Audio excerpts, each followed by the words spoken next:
통계를 보니까 우리나라의 로또 복권 당첨자가 3,000명이랍니다. 혹시 이 중에 10억짜리 당첨되신 분 혹시 계세요? 안 계신 것 같네. 미국에는 우리보다 이 복권이 더 커요, 액수가. 그런데 매우 심심한 학자들이 복권에 당첨된 사람들이 어떻게 사는가를 추적해 봤더니 대부분 자살, 이혼, 마약, 알코올 중독, 그 다음에 알거지, 파산, 이게 거의 대부분이에요. 그럼 갑자기 10억, 30억, 막 50억 이렇게 생겼는데 왜 그렇게 됐을까 하는 거예요. 그것은 돈을, 그 정도의 큰 돈을 컨트롤할 만한, 가질 만한 아직 내공이 쌓여 있지 않은데 갑자기 큰 돈이 생기니까 허랑방탕, 흥청망청하다가 그렇게. 그러니까 돈이 갑자기 많이 생기는 게 행복해지는 것이 아니고 그 돈을 가질 만한 내공이 쌓여야 돼요. 바다에 떠 있는 빙산을 보면은 빙산이 위에 조금 나와 있는데 밑에는 이렇게 크죠? 이게 몇 퍼센트입니까? 90%고 여기가 10%입니다. 이게 얼음의 비중이 0.9니까 90%는 가라앉고 나머지 10% 뜨게 돼 있어요. 그러면 이게 사업에서 성공한 부분 또는 소득이라고 가정하면 요걸 크게 하려면요, 여기다가 뭔가 얹어 가지고는 안 돼요. 요걸 크게 해주면 이게 나오게 돼 있어요.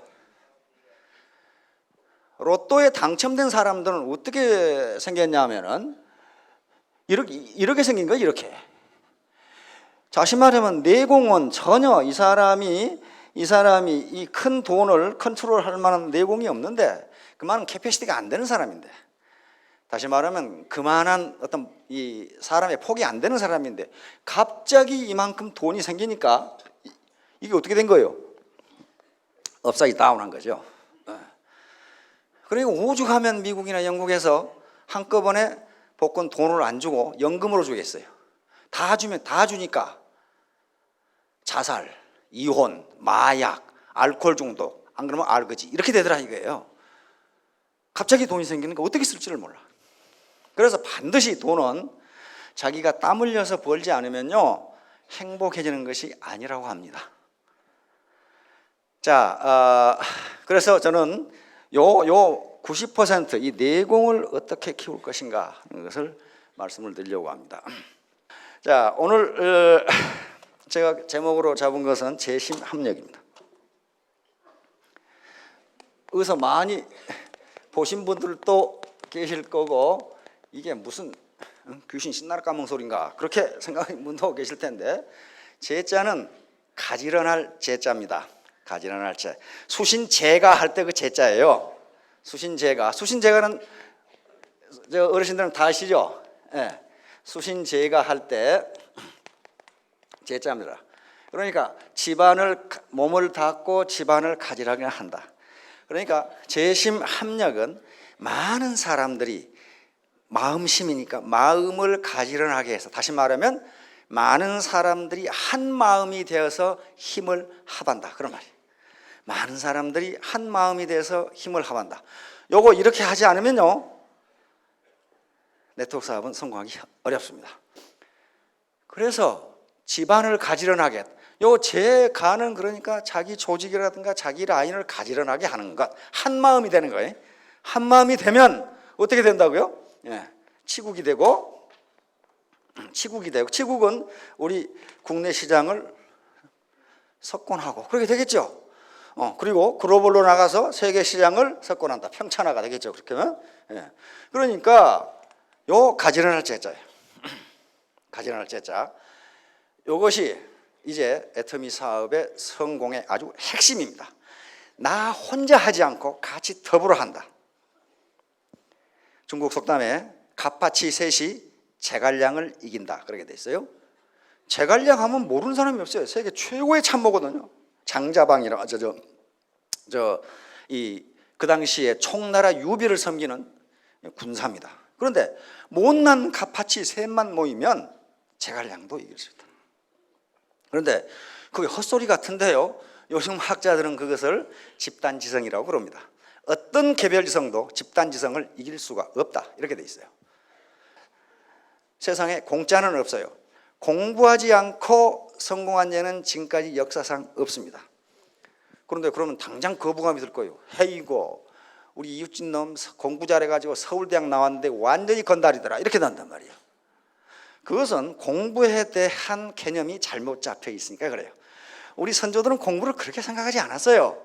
공부, 이 글자 써놔봐. 이게 무슨 말이에요, 이게 공부, 기술공짜 지압이 부자거든? 기술 가진 지압이가 공부인가?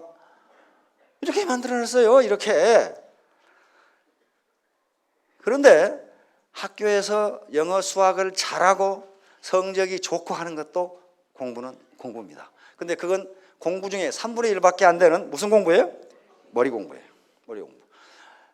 과거 농경시대나 산업화 시대는요, 머리 공부만 잘해도 평생 존경받으면서 잘 먹고 잘 살았습니다. 우리 고등학교 이 동기들도 의과대학, 그 다음에 사법고시에서 이 판사나 검사 되고, 그 당시에는 지금처럼 변호사 되는 게 아닙니다. 판검사가 다 돼요. 그런 사람들은요, 지금 아주 잘 살아요. 그 사람들이 잘 사는 이유는 뭐가? 이유는 단 하나밖에 없어요. 고등학교 때 공부를 잘했다는 이유밖에 없어요. 그게 머리 공부입니다. 그러다 보니까 너도 나도 막 학원에 보내고 뭐 하고 해가지고 머리 공부를 잘 시키려고 그래요. 근데 저것은 공부의 일부입니다. 공부라는 개념은 성리학에서는 굉장히 중요한 개념이에요. 공부를 성리학에서 뭘 공부를 하냐면 아까 수신을 공부라고 합니다. 수신. 몸을 닦는 거예요, 몸을. 수신을 공부라고 그랬어요. 수신은 우리 몸은 머리가 있고 마음이 있고 요 육체가 있어요. 이 전체가 세 가지를 몸이라고 그랬어요, 몸.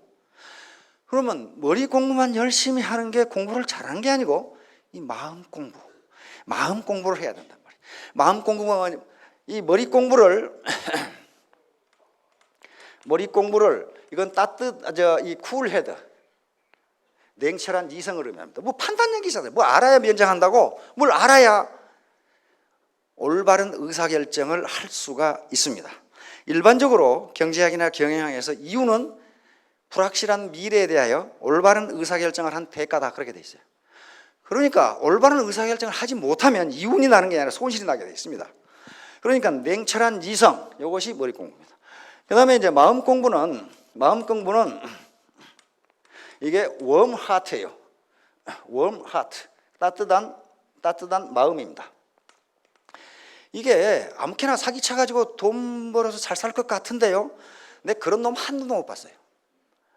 반드시 따뜻한 마음, 나 말고 내 파트너들, 그 다음에 우리 국민에게 보람이 있고 유익한 일을 해야 되겠다고 하는 생각을 가져야만 성공할 수 있다는 게 학자들의 견해입니다. 이것은 굳은 결심, 간절함, 도덕성, 성실성, 정직성, 이런 것들이 전부 마음에서 우러나는 거란 말이에요. 그 다음에 이제 머리로 알고 마음으로 결심을 해도 몸이 움직이지 않으면 아무 소용없어요. 몸 공부입니다. 몸 공부. 이것은 건강입니다. 건강 그리고 부지런함입니다. 인더스트리. 그러니까 암만 머리로 생각하고 마음으로 결심을 해도 실행에 옮기지 않으면 안 된다는 거예요. 그런데 이 수신이 몸 공부의 일종인데 이게 제일 어려워요. 이게 제일 어렵기 때문에 수신 앞에 4가지 덕목이 더 있습니다. 경물, 치지, 성의, 정심이라는 게 있어요. 이것은 머리 공부, 마음 공부를 얘기하는데 그 다음에 수신이 나와요. 왜냐하면 몸을 움직이는 게 쉽지가 않아요. 내일부터는 내가 5시에 일어나서 운동을 해야지. 운동을 하면 건강이 증진된다. 머리로도 알고 마음도 먹었는데 아이고 조금만 더 자고 내일부터 하자. 하나도 안 돼요. 몸이 말을 안 들어. 몸이. 이게 습관인데요. 근면성인데, 따라서 성공을 위해서는 이 3가지가 한꺼번에 이루어지는 것, 이것을 우리 조상들은 공부라고 불렀습니다. 공부라고 불렀어요. 자, 그런데 이 공부 중에 가장 핵심이 뭐냐 하면은 마음 공부예요. 마음 공부. 내가 애터미 사업으로 반드시 성공하겠다. 이걸 성공자들은 간절함이라고 이야기합니다. 미국의 성공자들은 간절함. 이 간절함이 없으면, 반드시 성공하겠다는 간절함이 없으면 결코 성공 못한다. 그래서 세 가지 공부, 요게 다져지면 자동적으로 자기가 성공하기 위해서 회사에 대해서도 알아보고 제품에 대해서 알아보고 여러 가지 지식을 얻게 될 겁니다. 그리고 발로 뛰게 돼 있어요. 아무런 결심이 없는데, 성공하겠다는 간절함이 없는데 어떻게 몸으로 뛰겠어요? 그래서 이것이 일단 스타트고 나중에 이건 자동적으로 따라옵니다. 그러면 이제 여기 처음 오신 분들이 계시기 때문에 이 사업을 할 것인가 말 것인가를 결정하시는데 판단 요소가 있습니다. 이건 애터미 사업뿐만 아니고 무슨 사업을 하든지 이걸 판단해 보시고, 이건 누가 그렇다더라 그런 게 아니고 자기가 직접 정보를 수집해서 알아봐야 됩니다. 우선 회사 설립이 합법적이냐? 요즘 합법적이 아닌 회사가 활동하는 경우는 거의 없습니다. 그러나 지금 기획부동산이라든가 유사금융 피라미드 또는 유사수신행위 같은 인터넷에 또는 뉴스에 떠오르는 것 보면 전부 불법 회사들이, 합법적으로 인가받은 회사가 아닙니다. 합법적인가를 따져야 되고, 그 다음에 법적으로 설립 자체가 합법적이라도 경영, 다시 말하면 사업 전개 방법이 합법적인가를 따져봐야 됩니다. 자, 두 번째는 경영자의 도덕성과 경영 능력을 따져봐야 돼요. 도덕성만 있어가지고는 안 돼요. 이게 무슨 자선사업 하는 것도 아니고, 도덕성이면은 이웃집 할아버지가 제일 낫습니다. 그러면 그분을 CEO로 갖다 놓으면 되느냐? 그게 아니에요. 경영 능력이 없어요. 두 개를 따져보셔야 됩니다. 세 번째는 제품의 경쟁력입니다. 품질과 가격, 이거 많이 들으셨죠? 그 다음에 수익 구조, 보상 플랜, 마지막으로 비용 부담, 진입비, 유지비, 추천비, 이런 것들이 있으면요 결국은 빚을 지게 돼 있어요. 베란다에 물건 쌓이고. 그래서 이런 것들이 있는지 없는지를 잘 따져보시고, 이게 핵심입니다. 그 다음에 이제 여러 가지 다른 요소가 있지만 그것은 부수적인 것이니까 이런 걸 따져보시고, 아, 괜찮은 회사네 라고 생각되면 과감하게 결단을 하셔야 됩니다. 우물우물 하다가는 그렇게 많은 시간이 없어요. 타코마 다리의 붕괴라는 유명한 사건인데요, 1940년대 그 당시 미국이 채광국이었기 때문에 세계 최고의 토목공학 기술을 이용해서 이 타코마 브릿지를 놓았습니다. 그리고 근사하게 개통식을 했어요. 그런데 이 다리는 지진에도 견디고 초속 50m의 강풍에도 견딜 수 있도록 설계가 됐습니다. 그런데 초속 50m의 강풍에도 무너지지 않을 정도로 지은 다리가 초속 19m의 가벼운 바람에 무너져 버렸어요. 그래서 그 워싱턴 주에 가면 워싱턴 주립대학이 있습니다. 굉장히 좋은 대학입니다.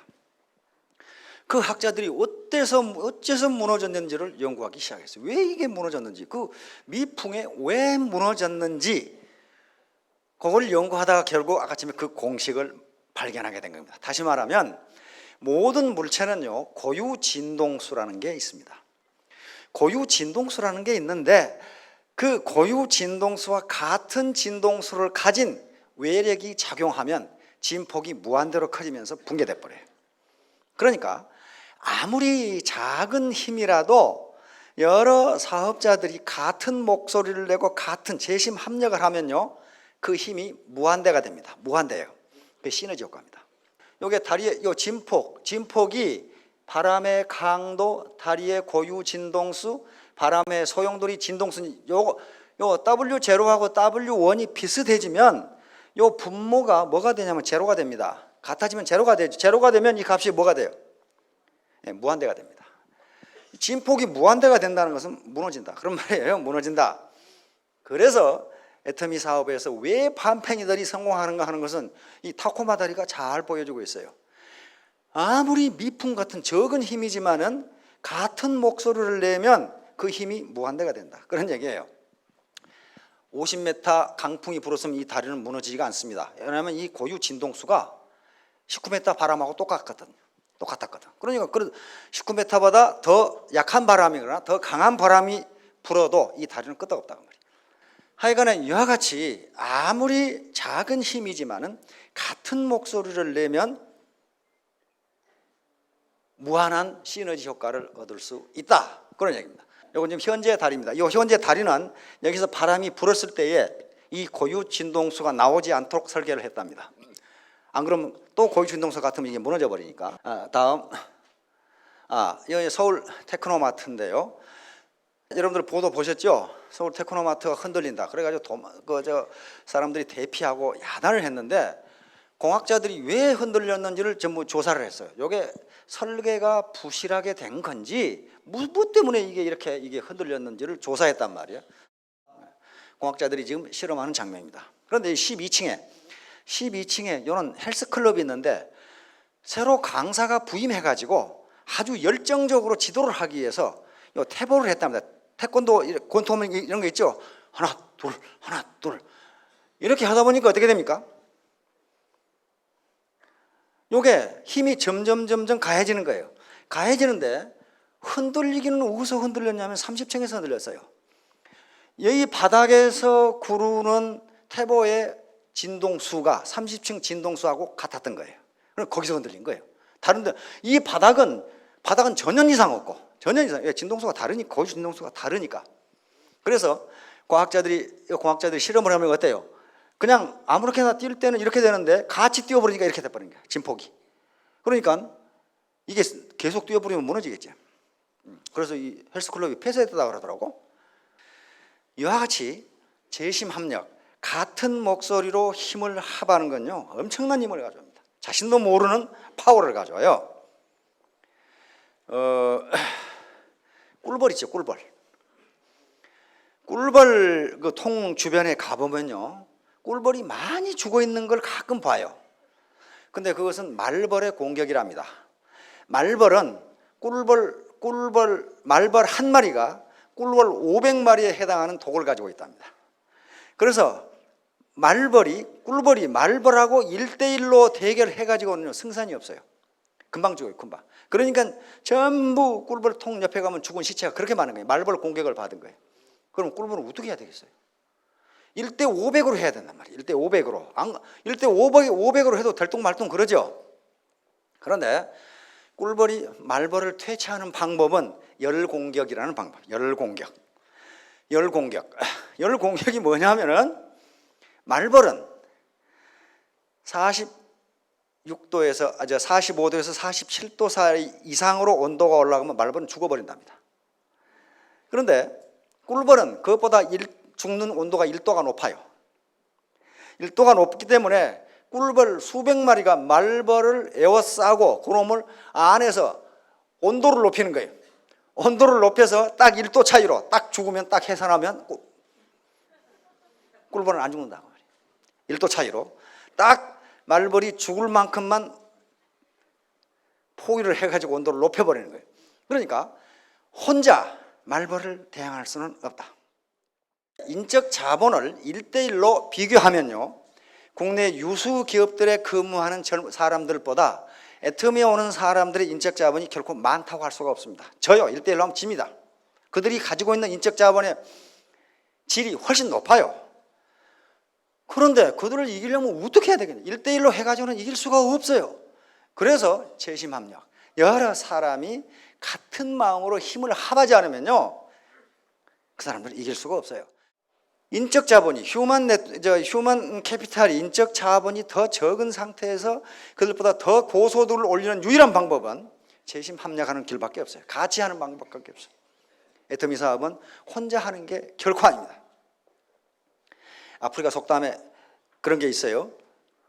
시중에 책도 베스트셀러가 돼 있어요. 그 아프리카 속담입니다. 빨리 가려면 혼자 가고 멀리 가려면 같이 가라. 그렇게 돼 있어요. 아프리카에서 멀리 가려면 같이 가야 돼요.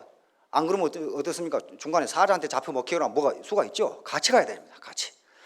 이렇게 소리를 지르면 유리창이 깨지는 것도 유리창의 고유 진동수하고 소리의 진동수하고 같도록 하기 때문에 그렇습니다. 우리 고음 올라가는 어떤 가수 있던데 가수는 유리컵을 놔두고 계속 고함을 지르니까 유리컵이 깨져버리더라고. 그것은 그 가수의 계속 고함을 지르면서 일정 수준에서의 목소리의 헐치, 사이클하고 진동수하고 유리의 고유 진동수가 맞으면 유리창이 깨집니다. 그 정도로 이걸 공명이라고 합니다. 공명 또는 공진, 다시 말해 리소넌스. 모든 사람이 같은 마음을 가지고 힘을 합하면 불가능한 것 같은 일을 이루어낸다. 그래서 이 사업에서 공명을 해야 돼요. 공명. 같은 목소리로 얘기해야 되는데 같은 목소리로 얘기하기 위해서 가장 중요한 사항이 시스템에 참여하는 거예요. 여기 와서 같이 이야기를 듣고 같은 생각을 하고 회사의 방침을 알고 어떻게 나가는지 알고 그것뿐만 아니고 내 파트너들이 어떤 고민이 있는 건지 그걸 대화를 통해서 이야기하고 같이 밥도 먹고 그래야 공명이 일어난단 말이에요. 따라서 반드시 공명을 해야 되는데 공명을 하는 가장 좋은 방법은 여기 오는 겁니다. 결론적으로 얘기해서 가장 중요한 게 마음 공부예요. 내가 반드시 성공하겠다는 결심과 결의, 그리고 간절함, 그리고 포기하지 않는 정신력, 도전정신, 요게 있으면은 자연히 사업을 하면서 회사는 어떤지, 제품은 어떤지, 마케팅 플랜은 어떤지 이런 걸 머리 공부를 하게 돼 있어요. 하게 돼 있다고. 그리고 소비자 심리는 어떤 것인지 소비자 심리부터 공부해가지고 마케팅해가면 되질 않아요. 먼저 내가 반드시 성공하겠다는 의지와 각오, 간절함, 그렇게 되면 몸으로 뛰게 돼 있고 그 다음에 공부를 하게 돼 있어요. 따라서 가장 공부의 핵심, 부자는 과학인데요, 그 과학은 다른 게 아니고 공부입니다. 공부는 머리 공부만 해가지고는 지금 세상에는 서울대학 나온 거지들 많아요. 서울, 나도 몇 놈 알고 있는데 완전히 논팽이야 이놈은. 완전히 논팽이. 아무것도 몰라. 그것은 그러나 그 사람이 공부를 못한 게 아닙니다. 무슨 공부를 잘했어요? 머리 공부를 잘한 거예요. 머리 공부를 잘한 거예요. 다시 말하면 학술 IQ가 뛰어난 거예요. 학술. 그러나 그것만 가지고는 농경시대와 산업화 시대는 성공을 했습니다. 의사가 되고 고시에 패스하면 평생 존경받으면서 잘 살았어요. 그러나 지금 지식정보화 사회에서는 그것만 가지고는 그거 많이 한다고 쓰는 사람이 한 사람도 없어요. 마음. 얼마나 다른 사람과 친화력을 가지고 결심이 굳고 반드시 이루어내겠다는 각오를 가지고 있느냐 하는 문제하고, 말만 하지 말고 몸으로 뛰는 그런 몸 공부 세 가지만 하시면은 아마 3년 이내에 여기 우리 어르신들도 1,000택, 2,000택, 이쪽에 젊은 분은 한 5,000택 되실 것 같고 크게 성공하시기 바랍니다. 감사합니다.